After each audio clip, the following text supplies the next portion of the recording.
Well, friends, it seems that the advancement of Ukrainian troops towards Crimea is very close, as we see new successes every day. For the past few days, the Ukrainian army has been destroying Russian warehouses and bases. In Berdyansk, after the strike, it was reported that ambulances were seen. The hotel where the military leadership was staying was bombed. Now they are clearing the rubble there. Many ambulances have been heading in that direction, and we are awaiting for official confirmation and details from the General Staff. But before we move on to the front overview, make sure to like, subscribe to the channel and don't forget to click the bell to stay updated on all the latest news. Let's immediately consider the situation on the Kherson direction. It has been confirmed that under the pressure of the Ukrainian offensive, the Russians had to retreat from several positions, which indicates that the offensive is going according to plan. If previously the Russians were confident that the river was a good defense line, now the offensive has already crossed to the left bank. And it seems that soon there will be a gesture of goodwill right into Crimea.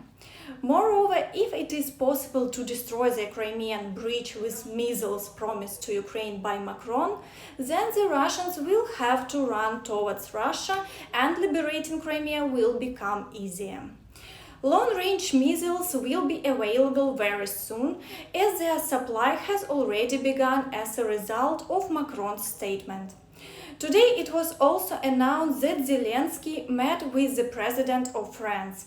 He thanked him for the long-range Scalp missiles, and the French leader announced that Ukraine would receive additional engineering equipment for demining. Today, Jens Stoltenberg mentioned in his Twitter that he has the honor to welcome the President of Ukraine at the NATO summit during the inaugural session of the Ukraine-NATO Council. Their three-part support package means that Ukraine is closer to NATO membership than ever before. According to him, today they are meeting as equals, and Jens Stoltenberg is looking forward to the day they will meet as members of the alliance. On the Zaporizhia direction, there have been no changes in the front line over the past day. It is reported preliminary about local battles, but so far the offensive is not progressing on a large scale. Work is being carried out by small groups, pushing the Russians out of frontline positions. In turn, the Russians are shelling the entire front line, trying to hit as many targets as possible. In the Vuhledar direction, there is still no official information about the offensive actions. Although the Russians claim that periodic offensives are being carried out by small groups of the armed forces of Ukraine, so far it has not led to significant success, and the front line remains unchanged. The Russians are conducting a large number of shelling attacks along the entire front line and the liberated settlements. In the Avdiivka direction, offensive actions are continuing in 4 directions simultaneously. The Russians around Avdiivka are still trying to create an encirclement, but they have failed to do so once again. Today they continue to attack the northern area, and here the Ukrainian forces are breaking their advance informations one by one, and the front line remains unchanged.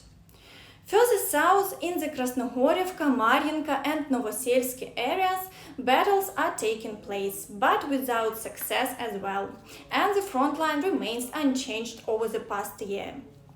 In the Bakhmut direction, the Russians are trying to regain their positions as they deploy more manpower and equipment to the front since the Wagner group took their equipment and personnel out. Now the Russian army is trying to maximize the number of troops in the Bakhmut direction to hold the defense. There are also battles in the Grigorivka direction.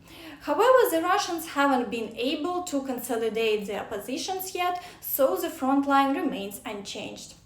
They are also trying to strike in the rear, and yesterday another strike on Konstantinivka was recorded. In the Crimea and Syrsk area, the Russians managed to advance 3.5 kilometers yesterday, and they continue to strike at 3 settlements along the way to the river. There is a large number of shelling attacks in the Syrsk area. The Russians are periodically trying to advance in different directions, but the Ukrainian forces are holding the defense and the front line remains unchanged. In the Svatovo area, the Russians have reduced their activity today and only shelling of Kiselivka is being conducted. The recent attacks have been unsuccessful and the front line remains unchanged. In the Dvorichna area, shelling continues along the entire front line, but there is not much activity, so the situation can be described as stable. Today, Australia is providing a new package of military assistance to Ukraine, which includes 30 Bushmasters armored transport vehicles. With the new package of military assistance, the total number of Bushmasters has reached 120 units. And that's all for now. Thank you for watching and see you next time. Bye bye!